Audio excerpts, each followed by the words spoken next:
build it. But that first step is you have to design a business model that is desirable. When I initially moved back to Pensacola, I had a meeting with Lloyd. Lloyd invited me for breakfast, and I was telling him, man, I still have an idea for the entertainment industry. This is what I wanted to do. He was like, all right, I got Startup on the Blocks. So I need you to start coming to Startup on the Blocks and get a little more information on how to work through the tech ecosystem and take your idea and we'll get you where you need to go. My company is called The Know, is an app that is streamlining business for the entertainment industry. Yeah, so if you're a musician, what you would do is pretty much jump on the platform, you'll create a profile, but the way we created the profile is pretty much a cleaner way. So now if they want more information about you, you'll connect your social media platforms, your streaming platforms, and that way they can go directly to it. What we also have included is your calendar. So pretty much you can set your days, you can set your price for your days and automate your booking. So initially talking to Lloyd, my idea was all here, it was there, it was over here, it was over there. It was like, all right, Quinn, I get it. You got a lot that you want to do, but we need you to bring it in just a little bit and then work on your pitch, your story, and how you're going to bring it full circle to get people to understand what you're trying to create. Most of the programs here wasn't inclusive, and so we said we'll focus on helping founders of color. We also start at the beginning of the thing, at the idea stage, whereas a lot of the programs you see here locally, they start after you're up, and that's not very efficient unless if you don't have a lot of money, you can't recover from your mistakes. And the lean startup system, it actually helps you make mistakes faster before you spend a lot of money. You don't actually start building anything until you got customer buy-in. There was a need for small businesses to bring brand awareness to their business. I see there's a lot of makers and bakers that they're making all of these goodies and these products, but they can't market it, they can't sell it at the same time, and there needs to be kind of like that middleman, that middle person to help bring economic growth to some of the small businesses in Pensacola. So Taste of Pensacola, I came up with that idea during the pandemic when I saw things at that time that Amazon couldn't fulfill. They didn't even have those products, but the local people in the community, they did. And so there was a ton of people coming out saying, hey, I make masks. I'm like, wow, this is amazing. All the local people here that are just as talented that can actually make those products. And so I wanted to kind of showcase who they were. So with Taste of Pensacola, our income streams, we have several of them. We have the corporate America. We do corporate gifting, just regular consumers, different Pensacola natives that don't live here that want to purchase our boxes, like a taste of weddings, distribution. So we also do bulk sales. So for a private airline, if they want some local snacks and goodies on their passenger flights, they will come to Taste of Pensacola and we will source their vendors here locally, and we'll give a small business owner an opportunity to have reoccurring monthly sales. I've always had a really big vision for Taste of Pensacola. I knew that it could go beyond just local. I know that maybe other communities could possibly use the same platform that I'm trying to build. And I always have these big visions, but I never know how to even get there. Where do I start? I know it's more than, there's a lot of technical things behind it. I know there's a lot of research, but that connection, I never had it until, thankfully, I met and was introduced to Startups on the Blocks and was able to just learn more about how to grow it in terms of data. Things I just never thought about, framework, words like traction. There's a lot of things that I just did not know about and language that I need to know in order to get funding for my business. There's just a lot that I didn't know. I would go to the stores and look online. They didn't have a wide variety of natural hair products about 8 years ago. And the ones that they did have, the ingredients, it would say that they were all natural. And when I would research the ingredients, a lot of the ingredients were not natural. I make everything, my shampoo, conditioner, I have an oil that I make, and I have 2 different separate butters. Like I had some people who were completely bald and grew their hair. It's about giving women their confidence back in their hair. I have this salon and then I have a second salon, and I have my products in about 5 beauty supply stores. So I need a manufacturer to keep up with the demand at this point. Startup on the Blocks has helped my business grow, send me to different people. I'm able to do different pitch competitions to apply for grants in the community for small businesses. Lloyd's a really good person to connect with. He has a lot of resources here in the community that can help small businesses grow. If you have a product out there and you're trying to go big time, he's the person that you would want to meet with. So it's really important to have some type of support because 9 times out of 10, most founders start out on their own. And to have somebody that has an idea of how the ecosystem works and is able to tap into other resources and bring back to the community, and that pretty much has encountered some of the roadblocks or going through the same roadblocks that we're currently going through and understands where you're at, your culture and how you respond to things, is a big help because you don't really have too many people that have access to what we have access to here in the community. And a lot of people believe that you have to leave and go to bigger cities to do the things that we're doing here. But I mean, it's one thing to have exposure, but you have to actually know it's here in the community in order to take advantage of the resources. So I get approached and I talk to friends all the time that wants to either start an idea or hear that I'm actually doing the app and wants to know more information about how are you doing it or what's the process, what's the path. I'm like, man, we have somebody here, Startup on the Blocks, Lloyd Richard. And Lloyd is here, he's a great resource to the community and to founders that's trying to learn the ecosystem. So join Startup on the Blocks. Hello, how's it going out there in the startup world? We're live from the Jetty IoT with Semmuel Jenkins here. Say hello, Semmy. Hey guys, I'm looking right there. Yeah. Okay. Yeah, the camera right there. Yes. So we're trying a new setup tonight, and so we hope you all enjoy it. So it would be great. Alrighty, so we're gonna get started here. I'm gonna shout out to our sponsors. Quick shout out to Black Sim Technology. We did a bunch of stuff with them last year, and so it's a great partnership, and we were able to reach a lot more founders partnering with that organization. And then also Florida Power and Light helped us kick off our Black Founder Program for founders in Florida. So this year we're going to expand that throughout the U.S. and the world, and looking forward to supporting founders all over. So we just got a bunch of great sponsors: the First Bank, Renaissance Bank, Innisfree Hotels, and we got a couple of new partners as well. That little robot Pitch Bob, and that's a real exciting technology to kind of help springboard founders out. And it just costs a little bit of money. You end up getting a lot of in-kind services, like $25,000 from Microsoft, $2,000 from Google. So it's a pretty neat deal to help founders out to get started. And so we'll be sharing those promotional codes as well. Synapse coming up next Wednesday. We're going to be down in Tampa for a big innovation type conference, startup showcase, organization showcase that help founders, investors. Pretty big event, and we're looking forward to that. So, have you participated in any startup events, Simi? I have not. I'm excited to But you've been to some kind of like where you got folks trying to learn marketing and how to scale and stuff. Yeah. Last year I went to a couple events in Texas, went to some in Miami. So yeah, I'm aware of the culture, but as far as startups, no, so I'm excited. Yeah, so it's so like typically what you have is a lot of technology people there, and you have when you do a showcase, the startups, they tend to have booths, and so you apply to showcase your startup, and you also apply for a pitch competition at the same time.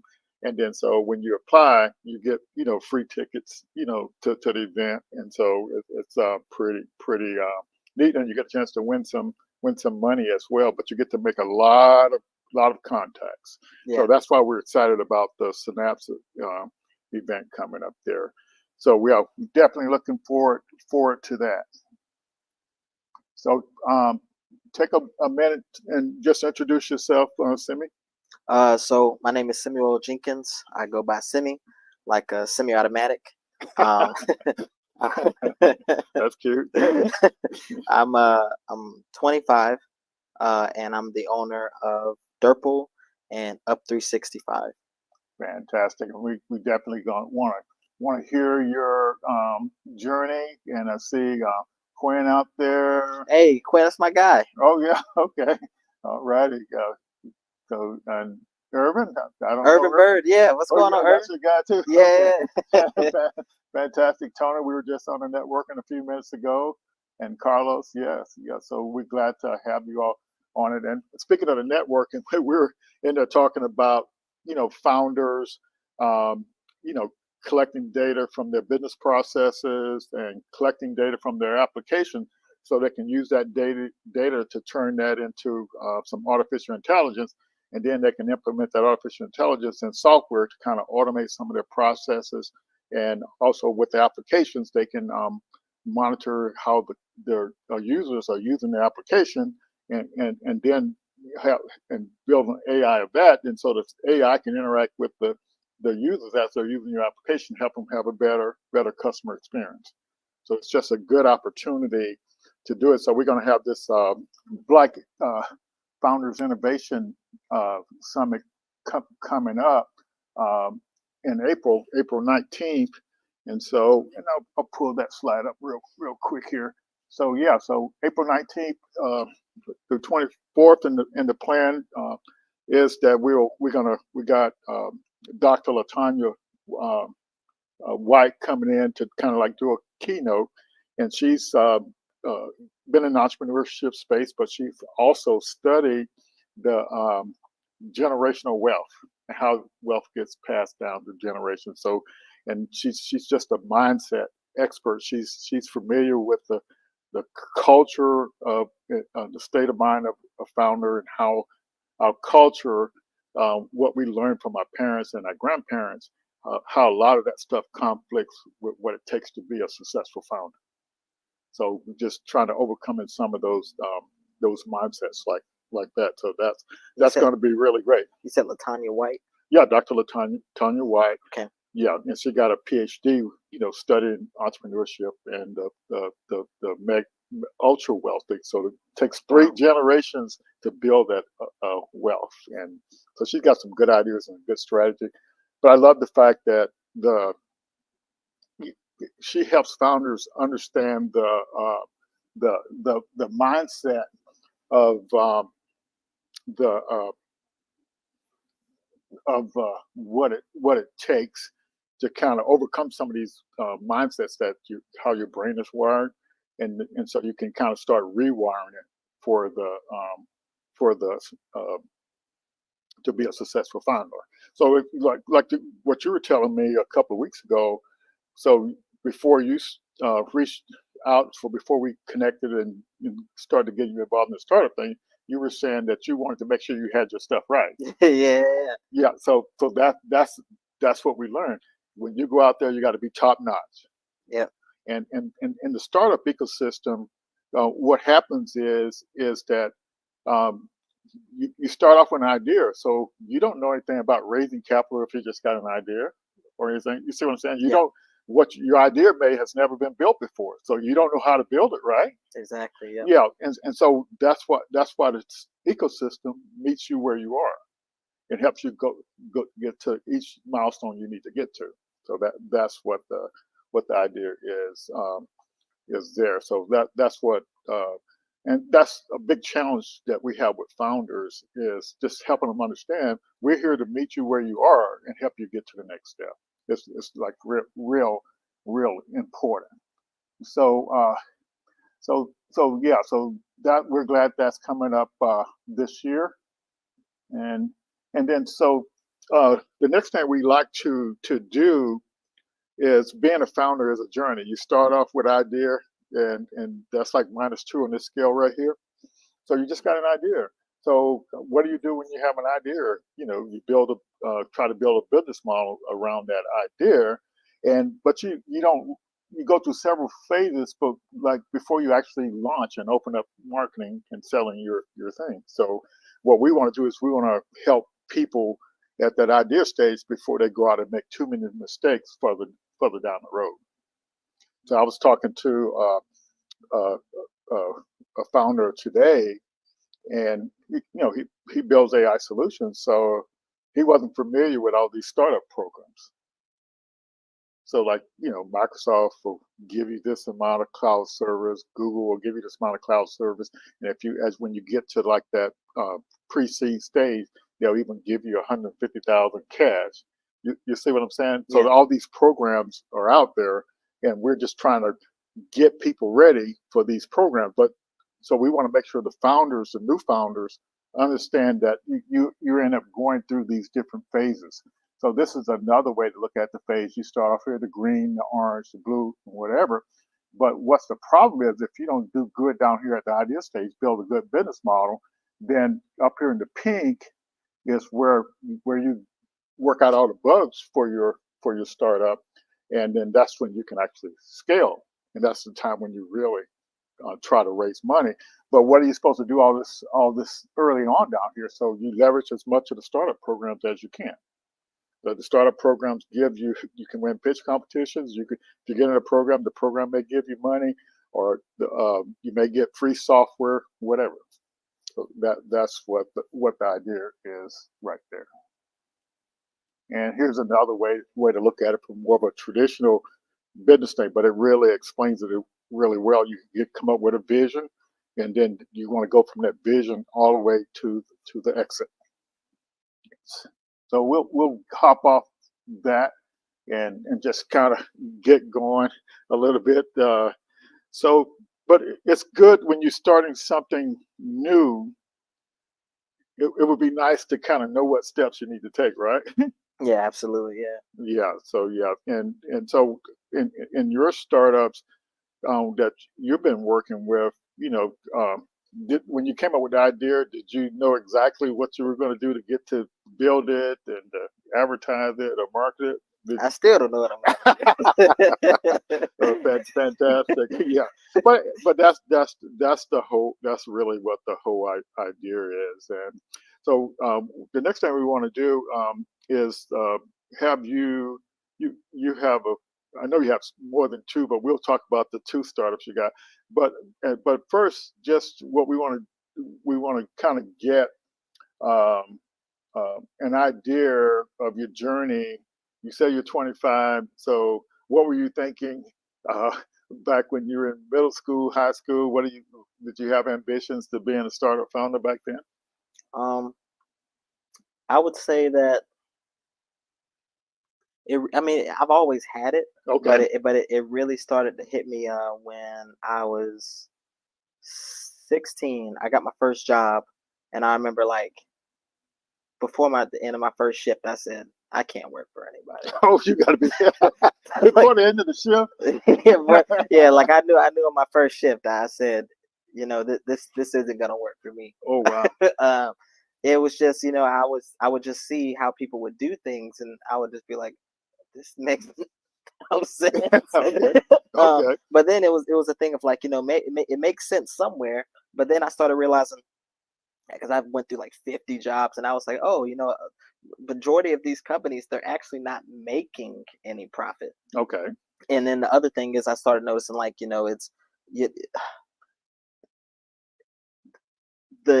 like they're working off of borrowed capital. Okay. And that's why, I'm assuming majority of businesses fail is because at a certain point it starts to run out. Either their silent partner runs out of money where they stop funding it, the bank stop funding it, something stops happening, but there's enough money there to where the mistakes just go, hey, whatever, it's cool.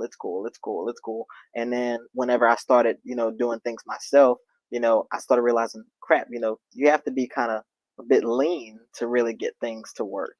Like, it's not like somebody gave me $1 million. Right. I'm paying $2,500 for a CRM, and we don't really use it, but because I'm not looking at it because it's $2,500, I got $1 million. Yeah. But when all you got is $2,500, you're like, okay, I got to start looking at the options. So guess what? That's one of the things what you just said that our culture actually teaches us to be lean. Yep. So that's something, a mindset that you can leverage being a founder. And so it sounds like you leveraged it. Yeah. So yeah, it was just, and one of the biggest things were just because what I'm trying to do, and what I've always tried to do, is just, it sucks that it's been something that has been new and kind of difficult. And nothing new is there's nothing new under the sun. But in a scheme of, okay, my nearest 500 miles, it's new. Okay. So it was like, I had nobody I could call. It's not like I started a cleaning business or something where I could look on the internet. You know, if Okay. you look up on the internet, how to start a two-way transparency video resume application software. Mm. Well, I'm gonna pop up. Yeah, yeah. Yeah. Gotcha. So that's what the startup ecosystem is for, is to help you go from that first stage to the next stage to the next stage. And so in my travels and being a startup founder, that's what I found. They literally, if you got an idea, they teach you how to turn that idea into a business model. And then if you do a good job on that, then they refer you to this other program that gives you some money to do the next stage. Yeah. But you have to build a good foundation. And the good foundation is a solid, scalable business model. And you have to design it. It's your baby. You have to design it. Yeah, it seems like every day I'm trying to and trying to increase our margin. Yes. I don't care if it's like, okay, is this gonna cost us $173 per action that we do? The next, I'm trying. If I can get it down to 172, it's a win. Gotcha. Every day, I'm trying to figure out ways that we can, we can maximize the amount of time that we have to do better work. Yeah. So I'm glad you brought that up, and so that's we were talking earlier. That's why you collect data from your processes, and then you can you can then sort of figure out how to optimize or minimize the time you spend on something, and that's and that's where actually the lean startup stuff actually came from. So you monitor your processes. So like in the factories, you want to get things lean. But what they noticed when the way the factories were laid out, this person will be over here and this person will be over here and the person will walk over there and so on. And then what they decided to look at the process. Then you say, well, what if that person was closer? These two people were closer. You can speed up to get that more efficient, right? So that's how you examine your processes, and that sounds like what you're doing. That's fantastic. Yeah. And then there was sometimes like you know that saying, you learn more by teaching. Yes. So I got way better at marketing and my customer acquisition costs and things like that, and being more lean by just looking inside of somebody else's business and helping them get more lean. Gotcha. Because before we started saying, okay, let's turn this into a company, because it's a difference between being having a hobby that makes money, being a solopreneur, being an entrepreneur, and running a business. Gotcha. Completely different levels. For sure. And I'm just now getting into the level where it's actually running a business. And I tell people it's a difference. Let's say 2 years ago I made enough to get by on my own. Mm-hmm. But that's not scalable. That's like Right. the person who makes like stuff at their house, or Yes. the marketer that goes around and he's everything to everybody. Yes. But if anything happens to him, that's it. So Gotcha. the hardest part, especially in the industry I'm in, which is marketing, is how to get it to where it's a agency level where I can replace myself if I need to, but you can also deliver on deliverables that a solopreneur advances in. Gotcha. So if Lloyd, if he needs content, agency, they're like, hey, we can't do that, but we can get you stock stuff, we can build stuff, because we're all the way in, Utah. Gotcha. So the hardest thing that we have to figure out is, okay, if somebody's in Utah and they call us and they say, hey, can you help us out? How can we still get that person handled and taken care of within the same margins that we have here, without it being something where you call Pensacola prices? Right. How can we thrive? And I think we're in second poorest, the county in Florida. Yeah. So how can we make something that works here but doesn't appear to be cheap somewhere in California? You still provide value. That's the hardest thing that we've had to try to figure out. Right. And so that's pretty great. I was trying to see if we had any questions here. So Quinn says there's levels to it. Okay. Yeah. So so you said that you on the jobs that you did have, you observed the processes. Yeah, I've always been a nerd about that. Like I've always been a person to, I wouldn't say like question authority, but I've always been the person to question why, just like why. I was what's called a Yeah. why child. Okay. And and my mom, sometimes she didn't give me the freedom to ask why, but Okay. when she did, I would take advantage of it because I just wanted to learn, and not wanting to learn because I just wanted to be disruptive, but I wanted to learn because I like being inside of like the end it's called like the end consumer's mind, Yes. like because then it helps me figure out why you would purchase something from me. Gotcha. So if I'm like, okay, why did you make that decision? Not just, hey, I want you to make this decision, but if I know why you made that decision, then I can try to figure out how I can get you to make the decision that I want you to make. Yeah. And so what you're describing there is we're covering that in the 90-day Black Founders program right now. And so it's, you do customer discovery, and the reason why you do it is you talk to somebody who recently bought something similar to what you're building. And so you ask some questions to understand what triggered them to go looking, and and then also to understand what job they were trying to get done. And then if you can kind of understand that and map, that journey, customer, uh, we call it customer forces model, but then we take those interviews and we use AI to actually analyze the sentiment of the, the person that you're interviewing, and then we look at that how they answer those questions, and then we sort of kind of make our notes on it, and then we compare it with the notes that the AI makes. And then what we learned this past week is that um, when the customer sentiment is really low and they're still frustrated about something they're trying to do, they still don't have it solved. And you can see that from the sentiment analysis, and you can see that from your thing. So guess what? That's your opportunity to innovate. What problems they're having, and that they're still frustrated with. So if you build something based on that, you actually have a product that they're willing to pay for. Yep. Yeah, and so understand that. But you didn't just happen. So how did you actually develop marketing expertise? Um, Being desperate and not having any money. So it was the thing of, it's like,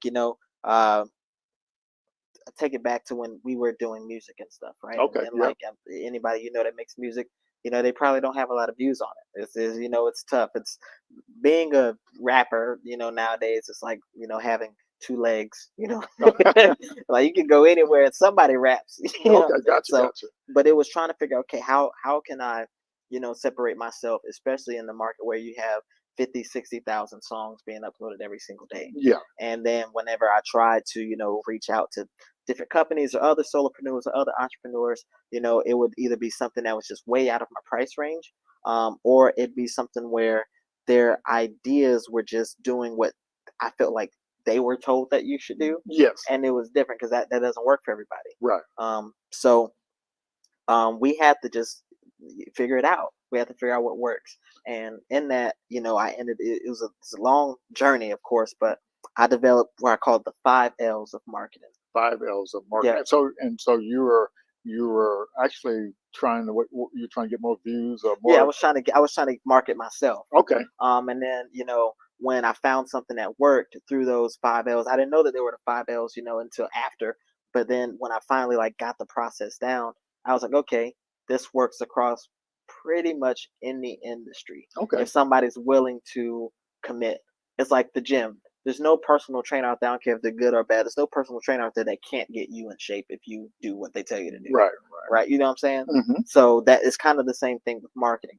So we had to be lean marketers. We didn't have the money to run ads or to get any type of endorsement. So the 5 L's are, it's one action and it's four emotions. That what I One noticed. action, four emotions. Yep. So the one action is leveraging the ladder.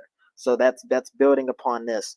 If I get let's say a high school football player, hmm and let's say I'm trying to endorse my T-shirt. Okay, So I want to get I have an athletic wear brand. okay, If I have a high school athlete right? He has a good amount of influence, especially where he is in his community, high Yeah. school quarterback. Yeah. So once I get him to, partake in, wearing my brand, posting it on social media, boom. Now I just started where the ladder is, Okay. right? So everybody's on the same ladder to reach Okay. the certain goal, especially like in niches, right? Mhm. So where's he trying to go next? College. Okay. That's his next step in his ladder. Okay. So now that I got, him, if I wanted to get anybody under him, which is a middle schooler trying to get that high school spot, Yeah. I can get every middle schooler that I need Gotcha. because I can reach out to them. Hey, look at what these guys are doing. Hey, this should work for you.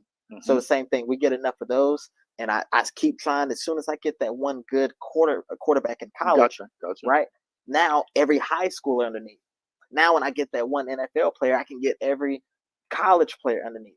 So Mhm. it's just leveraging that ladder. Yeah, you're just climbing the ladder. Yep, and then showing the person, that you're trying to get, hey, look who is above you. Look up, look what they're doing. They're using our product or they're using our services, doing anything.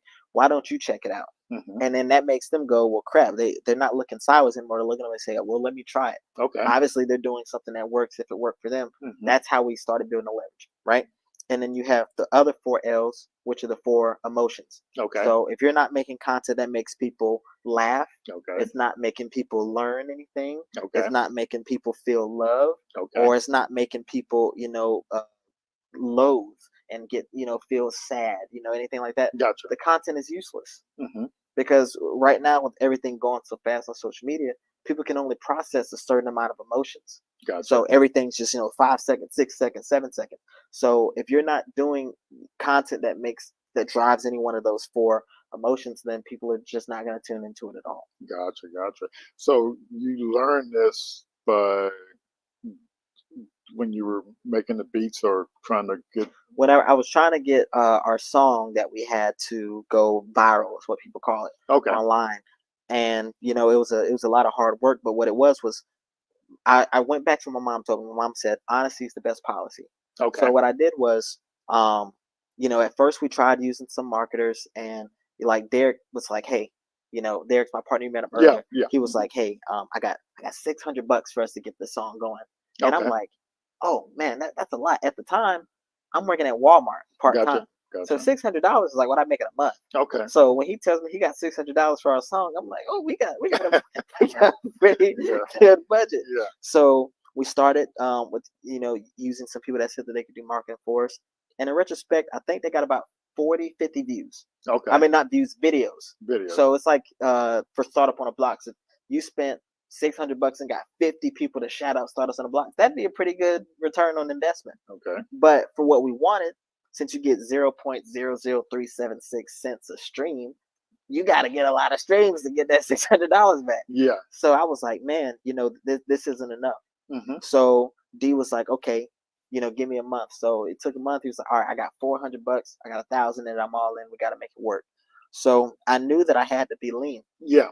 So what I started doing was I started using that honesty as the best policy. Gotcha. I would message someone. I'd be like, hey, Lloyd, I'll be honest with you. I'm a starving, artist. I don't have that much money, and I don't want to offend you by the offer that I'm about to make. Gotcha. But just know that this is all I have. Okay.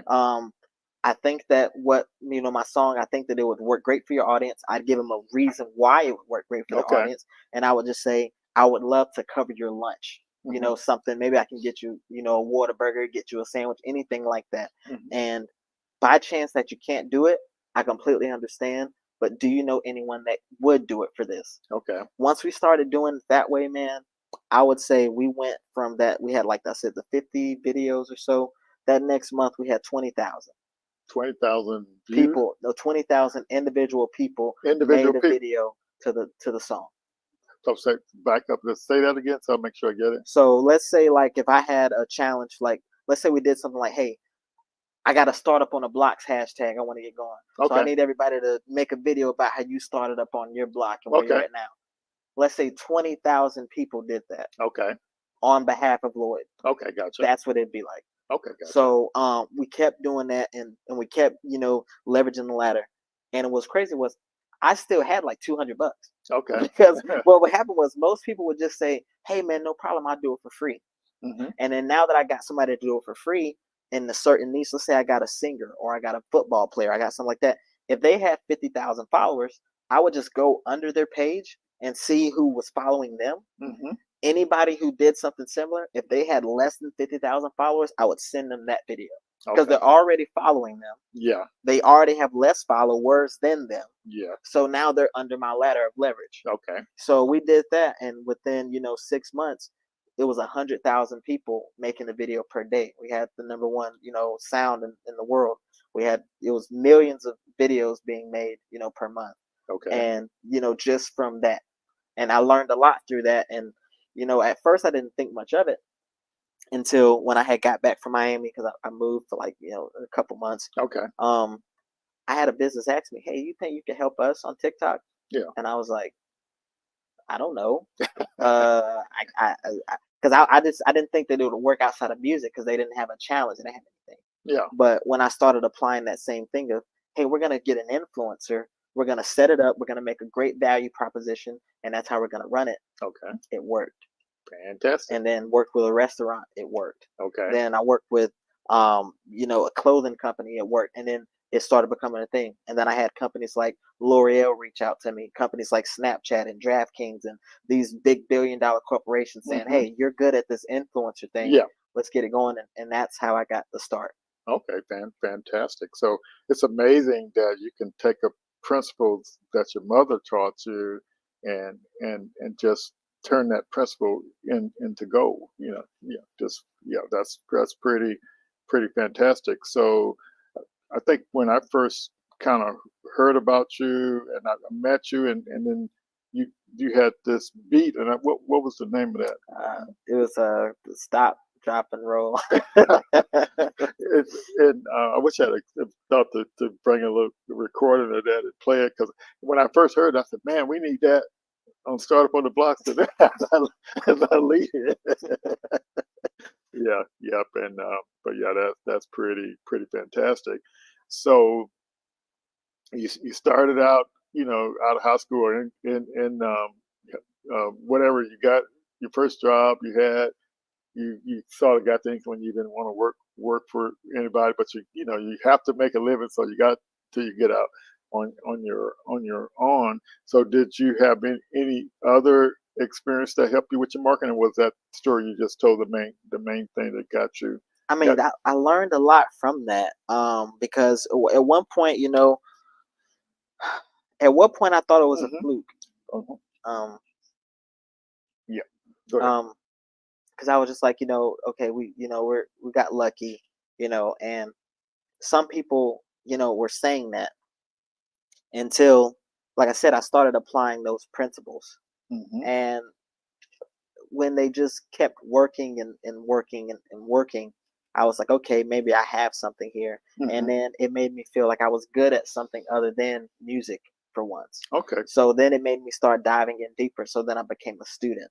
So I Okay. tried to find any books that I can on marketing. I started, just anything, started talking to people, started, podcasts, anything until I realized that all marketing is just it's building something for someone else. Gotcha. So you got to think about anybody who does, marketing per se. The better marketer you are because of your successes from other people. Mhm. You can't be a successful marketer if you don't market anything. Gotcha. So then I was like, okay, so that's what it is helping other people become successful. Because Gotcha. I can make videos all day that's just like, hey, you guys should be doing this, you guys should be doing this. But then people are gonna say, well, what's he doing? Who's this person? Yeah. Yeah. And that's when I got to the second stage of it, and that's when I started posting more videos myself, trying to create, funny stuff, engaging stuff.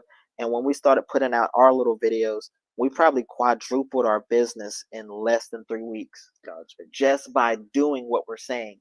Gotcha. Because now we're not just the person who's like telling you, we're doing it. Yeah. So then, that cuts out the conversations because like we signed somebody up today in South Florida, right? Mhm. And before we would get questions like, well, can you send me examples? Yeah, can you show me a case study? Do you have a white paper on this? Something like that. And then now it's more like, oh yeah, I've seen your videos. Yeah, let's do it. Okay. Because Fantastic. it's you see what I'm saying? Yeah, I get it. Yeah, so Quinn has a question for you here. He's saying, what made you start Up 365 and what are the services you offer? So what made me start up 365 is two reasons. I'll roll them into one. One reason is when we got so deep into Durpul, there were people that were still asking me, "Hey, man, marketing, you don't do marketing. Hey, man, you don't do content, you don't do this." Because I would just consult for so long, I didn't really, excuse me, I wasn't like in the field per se doing it. I was just consulting, saying, "Hey, you should use this person. Hey, you shouldn't use this person. Hey, this is the content you should be putting out." I wasn't actually providing the deliverables. I was just helping them decipher what deliverables that they should get from other companies. Yes. So, but then it was a thing of, it's like, man, you know what? I was talking to D. I was like, hey, I think we should take a stab at this. Not just me doing this on, like it's my thing that I do outside of Durpul, but like let's actually turn this into something. Can we scale this? Can we scale this offer? Can we get more involved? Yes. And of course, it was challenges. It was, of course, like the financial challenges of where we are. So, I mean, some people can go and charge 10, 20,000 a month. There's always somebody that'll pay for that, but you can't scale that. Yeah. So that's the beautiful thing about the economy now is global, and so you can't just think local. And I don't. Local is fantastic, and but if you want to scale, you do have to kind of go global. And so the challenge that I kind of see is that um, the it's that you don't automatically know this kind of stuff. So like if somebody asks you, what does it take to just kind of scale your business 10x, or what does it take to do a business model that's scalable? The average person doesn't know that. And so what if you had a tool that tells you what you need to do each month, how many people you need to get into your sales funnel in order to grow at a 10x rate? That'd be fantastic. Yeah, but that's what business modeling is all about. So you literally build a business model for your idea, and you pitch that business model. But when you got you also, it builds your customer factory, so you know how many people you need to get in your customer factory to get to your goal. And so that's basically just your CRM system we were talking about earlier. And then you then you it prints out what you need to do each month. So you need to reach 100 people this month, and maybe one of them may do a trial, and 10% of them will do a trial, and then 10% of those are actually order, your product or service. And so each month it tells you how many people to get that, but it tells you in a way that you can scale up to that so you can do that 10x curve. So if you got a roadmap that says you exactly what you need to do, it takes the guesswork out of it, right? Yeah. Yep. And so, yeah. So to that point that that Quinn was asking about, it is, we wanted to make something that could be scaled, something that was affordable, something that made sense, and something that fit under the criteria of what we call the $100 million offer. Okay. So one of my favorite books, probably, it's in my top 5 now. Okay. By Alex Hormozy. If anybody's listening out there, it's called $100 Million Offers. It's an amazing book. I read it like 7 times. Shout out to my buddy Jarrell for recommending that book to me. He called me at like 2 a.m. He was like, all he said was, "You need to read $100 Million Offers," and he hung up. And but it talks about how, like, things like, let's say Subway, right? They got $5 footlong. They had a song. The name was called Subway. It was a $5 footlong. You got it immediately. You understand that's $100 million offer. Gotcha. So when we were thinking about how we could market, it was like, okay, we already had Up, which was Unique Perspective, which was, when we did consulting. But then it was like, how could we market it the most affordable? Like, what's an insane thing? And I took a personal story. I always go back to things that are personal whenever I'm building. So I tell you a personal story. This was, I went through financial hardship when I was starting off everything with Durpul, because it was a software company, didn't know anything about it. I dropped my clients that I had before that with the marketing and stuff. And I was like, I'm gonna switch the software because I ran into an issue where I was like, I was that guy that I was talking about that couldn't scale. Because you're trying to be everything to everybody. Yeah. So I was like, okay, I can scale more with Durpul. So I kept enough clients just to kind of get by. Yeah. But I knew that I had to put in 80, 100 hours a week in the software space to do that. So what happened was, I remember one night, I was actually in here. I was in my office and I was really hungry. It was a long day.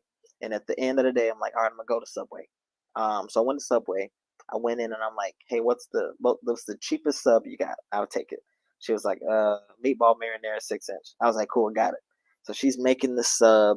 You know, I can smell the cheese. She's adding everything. Well, I was like, man, it's so good. She's like, you want it toasted? I'm like, hell yeah, I want it toasted.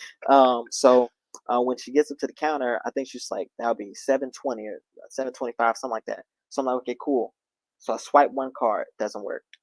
Second card doesn't work. Third card doesn't work. Fourth card, fifth card. So now I'm like checking PayPal. I'm like, did somebody add this thing? So I had like $3 and like a quarter on me. So I was like, okay, I know I got something in the office. So I went to the office and I'm looking through the office. I had 4 dimes. Okay. So then when I went back in there, I'm like, this is all I got. And she was like, I can't do it. She had to cancel the sale and I couldn't eat. And I just remember like spending the night, you know, sleeping on the little futon I had in here, like thinking like, dang, and I just drank water. So fast forward, you know, a year and change later, when we're trying to think about, okay, how can we really scale? What's an offer that we can do? I thought about that $3.65 that I had. Yeah. And I asked Derek, I said, can we market for $3.65? And he goes, no. And I'm like, no, like, can't, like, I'm serious. Like, I'm being serious. Because he thought I was joking. I was like, I'm being serious. Can't we? He was like, bruh, that's how. And I was like, let's figure it out.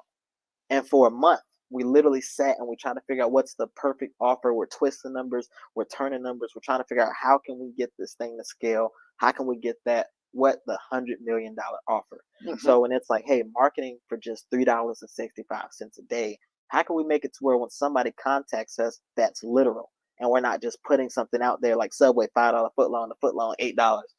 Like, how can we get it to that point? Gotcha. So yeah, and then the services that we offer are content scheduling, like hands-free. With the software that we have, we can schedule up to a year ahead. Fantastic. So that way, you know, with Meta, you can only schedule 30 days ahead. Okay. So we do content scheduling, we do content creation. We don't use any stock. It's actually, we come out there, we shooting everything. We got carousels, reels, graphics, everything like that. We have, you know, consulting, but it's pretty much that. It's content creation, it's scheduling, it's consulting, and then we have this new AI feature called a UV, where we can emulate the likeness of a person and generate videos without them even being there. Gotcha. So, and UV is called a unique virtual video integration. Okay. So we're working with a company out in Germany right now and kind of getting that, you know, offer and that software put together. But we have some beta testers and we have some the paid users on there for the minimal viable product that we have. Got it. And yeah, so that's what we do. Okay, fantastic. So Tony has a question. He's been patient. He said, what is the one thing older folks miss when marketing to a younger generation?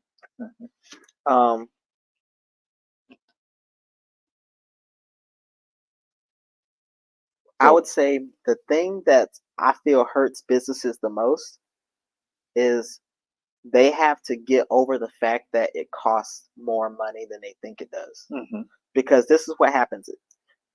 They have no issue paying somebody that's their age or their senior for services that are expensive. Okay. But when it comes to, I see it all the time. When somebody's sitting across the table from me, and let's say they're 55, and they're like, man, it's like they always say, man, when I was your age, man, this cost this and this made that. I barely. It's hard for them to grasp. I have to pay this 20-year-old, maybe, you know, 5 to tens of thousands of dollars. So it's that thing where they say, man, I can't. They can't get to that point, and they say, I'm gonna just try to do it myself because they just don't want to do that. Gotcha. Or the opposite is they try to bring any young person to do it. Okay. Oh yeah, their granddaughter. Oh yeah, my granddaughter. Yeah, she's always on her phone. She knows I'm gonna trust her with my business. But I told businesses this. I tell businesses this. Do you cut your own hair, Lloyd? Nope. Okay, why? Yeah, I'm not. I don't do that. I can't even do anything. Yeah, but it's a deeper level than that. It's because of your concern about your appearance. Yes. It's you would cut your own hair if you're the last person on earth.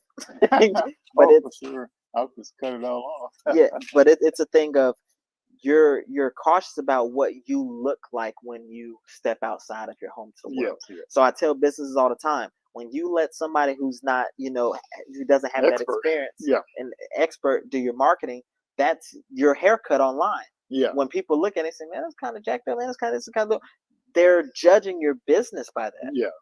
That's just what it is. If I look on your website and it looks like you're either not doing well, or it looks like you're not willing to spend money to put things together right. Mm-hmm. Now I'm looking at it like, what are you going to do about the project that I paid for? Gotcha. Are you going to treat it like your own website? Because how you do anything is how you do everything. Yes, that's exactly right. So I want to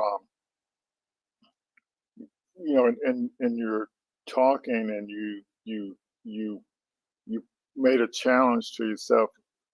How can we do something for this $3.65 a day? And so when you make those kind of challenges to yourself, that's when your brain, your partner's brain gets to working to figure out. And so that's what being a startup founder is all about. Is when you run into these challenges, you have concentrated effort trying to figure out something. Sooner or later, you're going to figure out something. That's where the innovation, that continuous innovation, actually comes in, and we're all capable of innovating, and so that's what being a startup founder is, actually doing some concentrated effort to solve a problem. Yep, and a problem that needs to be solved. A big problem. So like we always tell people, and that's what's different about the lean startup methodology is like the first thing people want to hear. They don't want to hear your solution. They want to hear what problem you solve and how big is the problem.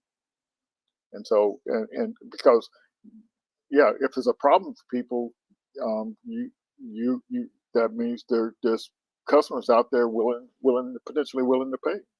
Yep. Yeah, and so and that's all we're trying to help people understand, whether you want to be a startup founder or not. If you realize that there's a process that you follow, and that people will help you follow the process, all you have to do is be willing to get out there, where you are, and help grow. So I was getting some training one time, and it was from the people that run the MIT venture mentoring program, and so I asked the guy. I said, how many of the people you all mentor have already have their business up and running? And he said over 50% of the people we mentor haven't even wrote their idea on a sheet of paper. That's how people at MIT do. They start working with people before they even write the idea down. How does that strike you? I don't know. Yeah, but what the point is they're helping the people with their ideas before they go out and spend a lot of money. Okay, we go out and spend a lot of money, and then we ask for help. Yeah, yeah. That's like taking the weight off the bench, and then while it's on, you say help. Yeah, but so that's the message I've been trying to get to people. You don't go out there and open up a business. You build a business model to make sure you can reach whatever goal you want to reach, and you get the help you need. It's like, so big companies, they hire consultants to understand what all the possibilities are, and so you, as a small company, you don't actually have that luxury. But with the startup ecosystem, it literally almost gives you that luxury. Yeah, and that's something that we did take initiative on. We've had about 4 before we even started, actual like business consultants with people in South Carolina, people in New York, people in California, and a company here, trying to figure out like where are the holes at. And there's always going to be holes in marketing because it changes so fast. Yeah. It's not like we're a construction company where you got to worry about the changes being like your materials and costs like that. It's like, man, you could have an idea today and somebody could code your solution tomorrow, and it could be something that you worked on for a long time. And then we're in that space where it's like, crap, you gotta be. Yeah. So I'm glad you mentioned that, and so And one second here. go right ahead there. So what the point I wanted to make, what Semmuel is saying is, it's like if people can go out there and build stuff really fast, what is your what is your competitive advantage, and so the what but this is the simple answer. So, and this is why I talk about using AI with your data, because data is what you learn, what helps you learn. So they like a few years ago they said Facebook was running 10,000 experiments every day. That's a lot of data to run good experiments. So, but when they analyze that data, they're learning. So your competitive advantages is how fast you can learn. If you can learn, if Microsoft can learn faster than Apple, or Apple can learn faster than Google, and AI is the tool that allows you to do that. So that's why it's actually so important. It's like you have to keep engaged with your customer and understand what they're experiencing. And so that's why when we show you these curves, so let me, this is the point, and it's kind of hard to kind of communicate to this point. So here, when you're trying to do your business modeling, do a business thing, you don't want to see a bunch of customers there because you don't have no capability to service them. And then as you see over here, you don't in the orange, you're not dealing with a lot of customers there, but you're learning from the few people that you're dealing with. And so you're getting these insights. And then once you learn enough, then you can implement those insights and scale out there to the pink. I've had that issue where I was just trying so much to make money. I've outscaled myself before, where I've brought in 20 clients and then sat down and been like, I don't know. I don't know how I'm gonna service. Yeah, but that's what people don't understand is you have to learn, you get the insight, so you know what to do next. So you can't service 10,000 if you go on something and you don't have the capacity to do it. That's kind of what the deal is. And so Irvin is asking how does the person get started in the startup program. So what we do is if you go to KakuraInstitute.org, the Get Started page, and maybe Lord Junior will post that in there. But you can join. There's a link on there to join our startup community, and all the service we offer, we don't charge people for them. We service a lot of people all over the world, and it's just that we need to get the information out there because people do have ideas, but they just don't know how to leverage the resources that are out there. And so I learned this by accident. But my approach in life always is to leverage resources. If you can leverage resources, like you talk about leverage, you can build stuff, you can do more. And so what I learned in the startup world is just by participating and people see you going, you actually get help. So like the first startup thing I applied for, it was for a $3,000 pitch competition. I don't know if Vercel was in order. We were partnered and had this idea. And so we said, well, we'll apply for this pitch competition. We may win $3,000. But guess what? So once we applied and got accepted to pitch, they assigned us mentors to help us 2 months before it was time to pitch. And that's when I learned how hard this stuff is. but literally, they live. And then when we got there in pitch, I completely blew it. And then guess what happened? They sent me a spreadsheet with all the feedback of what I did wrong. That's great, man. You can't pay for that stuff. That's invaluable. Yeah, yep, that's exactly right. But yeah, so what in our program, if you look at this curve here, the green part, you can, it says 30 days, but you can if you just open up, you can do it in less than 30 days. And all we do is teach you how to go from your idea and use the lean canvas to actually write down your idea, and you can do that in less than 30 minutes. Most people try to figure it, they wanted to have everything right. No, just write down what you're thinking about. Who's your customer? What's the problem you're trying to solve? What is your solution? What value you're going to bring to the people? How much you're going to charge? How much is it? If you don't know the exact cost, what are the things that's going to cost? And what do you think your competitive advantage is? You just write that down, and then you break it up into smaller pieces, because let's say you got 5 different customer segments. Can you market to all 5 of those things at one time? Do you have enough money to market to all? You market to the one that gets you started, your early adopters. And so you stress test each one of those segments for desirability, viability, and feasibility. And when you do those stress tests, not all of them are going to make it through that stress test. And so you end up with something that you can build a business model story pitch for. But it's a straightforward process. And it's like building a foundation for your business. If you skip that step, it's going to crumble. Yeah. And for me, if you would be shocked, since we got this program started 3.5 years ago, people come up to me a year or two later. I wish I had listened to you. I spent $200,000 and I spent all my 401k.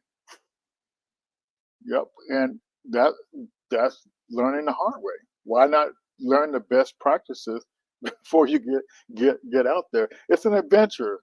Lloyd Jr. and his sister and the younger brother, everything is an adventure. That's what I taught them when they were kids.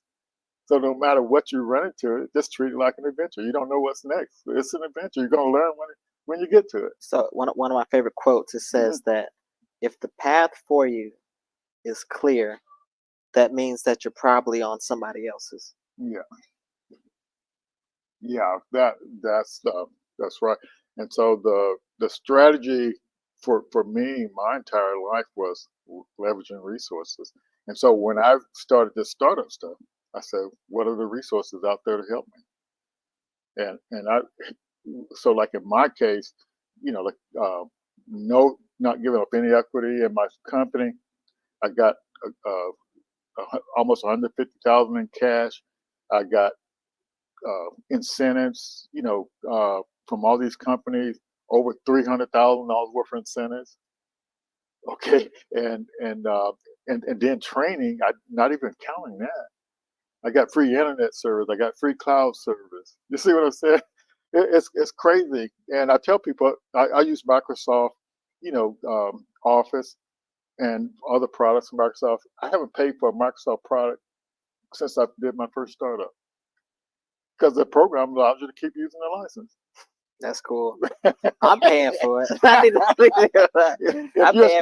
you're a startup and you're paying for stuff, you got it right, because every company has a startup program. Yeah, because I'm paying for everything. I guarantee Microsoft's getting billing me. But as a startup, you get in their program, they give you that stuff for free.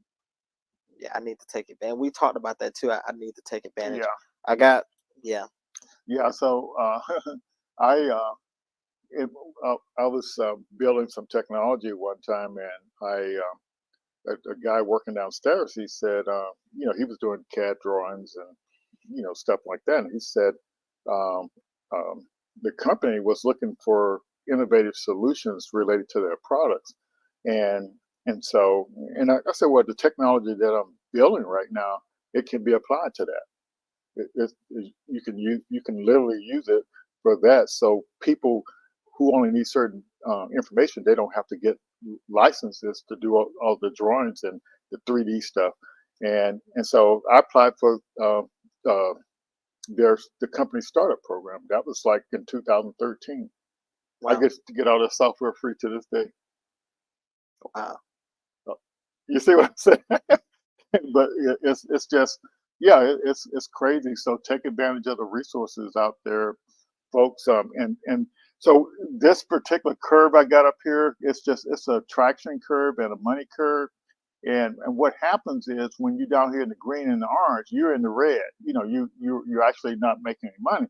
So you leverage these startup programs to cover your costs.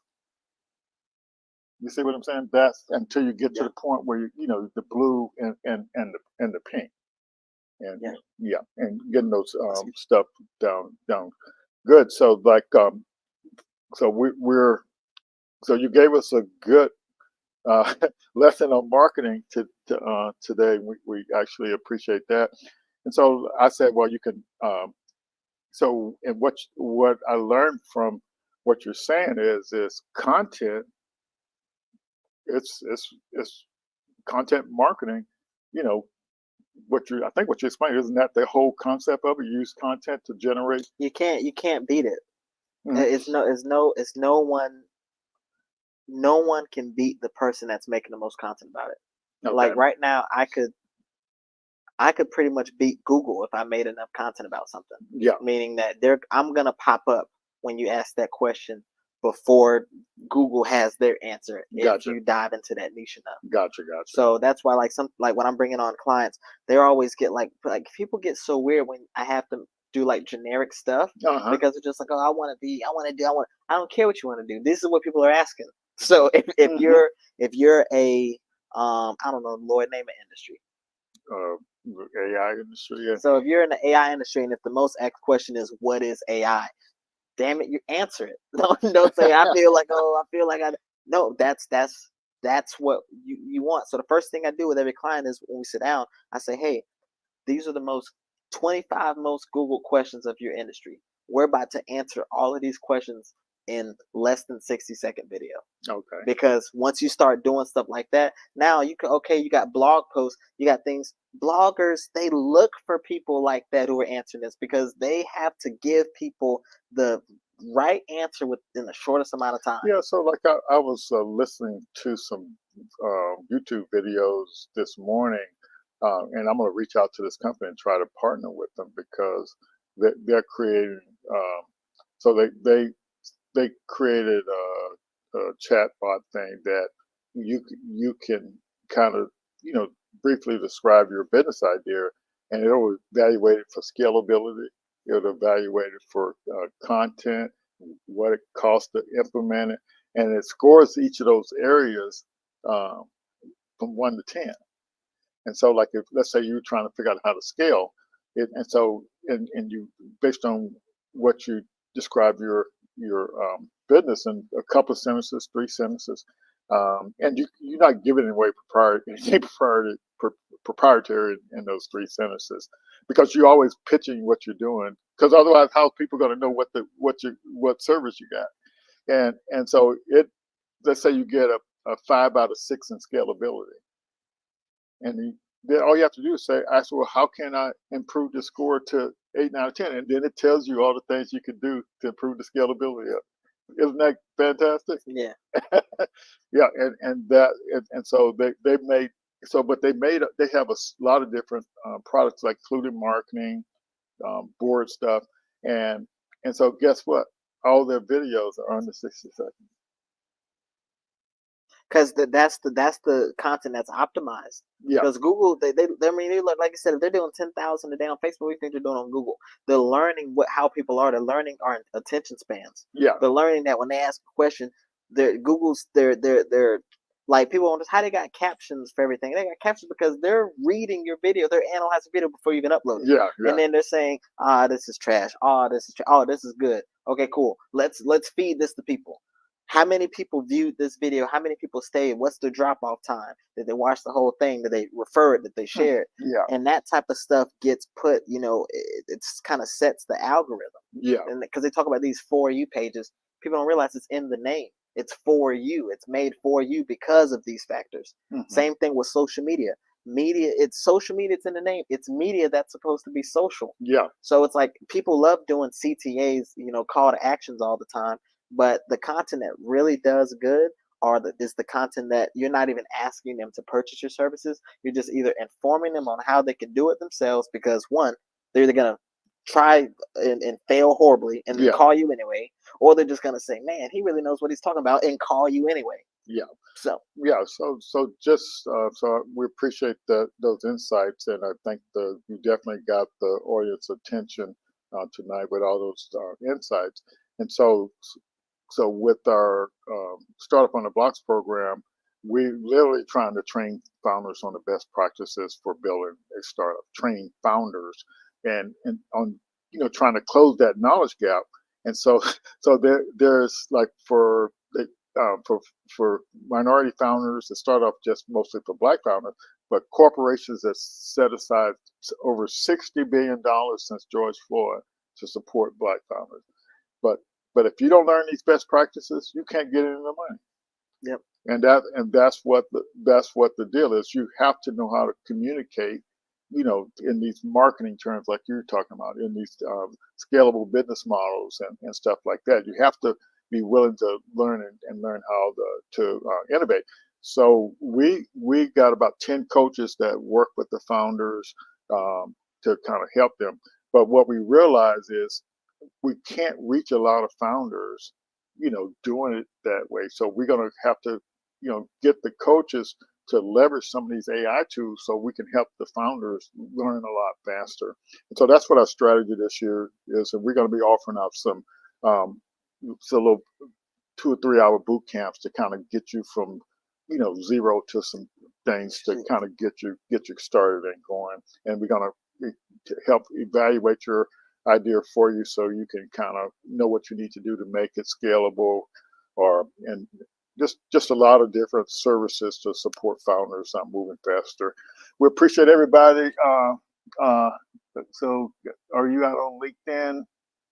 I am on LinkedIn, actually. Okay. And I need to use it more. Oh yeah. I posted a little bit at the beginning of the year, but we did like a redo of our whole studio and stuff like that. But man, we've curated probably 600 pieces of content over the last 2 weeks. So we're getting those editing, getting those chopped up. So we're about to start posting. But yeah, LinkedIn is my name. Semmuel Jenkins. Semmuel Jenkins. It pops right up. Yeah. Pops right up. So so that definitely can get that easy. So we appreciate you all out there tonight. We're gonna hop off. We got a founder from Miami that's going to be on next week, and he's has a couple startups as well, and I think it's marketing related but they're just launching it, so I'm not really sure what it is yet, but we'll get that information out there. I got one more thing I want to say. Go ahead, go right ahead. I need you guys to remember this one thing. If you don't remember anything else, marketing works because of this one principle. And shout out Grant Cardone. I wish I could take credit for saying this, but he said it. Best known beats best. Remember that. Beats best. You'll always see people that say, oh man, I don't know how, they're ahead of me. Their products suck. I don't know how they're ahead of me, man. I do this, I do that. They're better known. The best known beats the best. Every single time, every day of the week. Yep. That's fantastic. Great advice.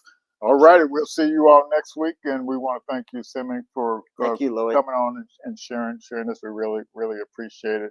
Yep. So we'll get some content out there and learn some of the lessons that Semmuel's teaching us here. Thank you. All righty.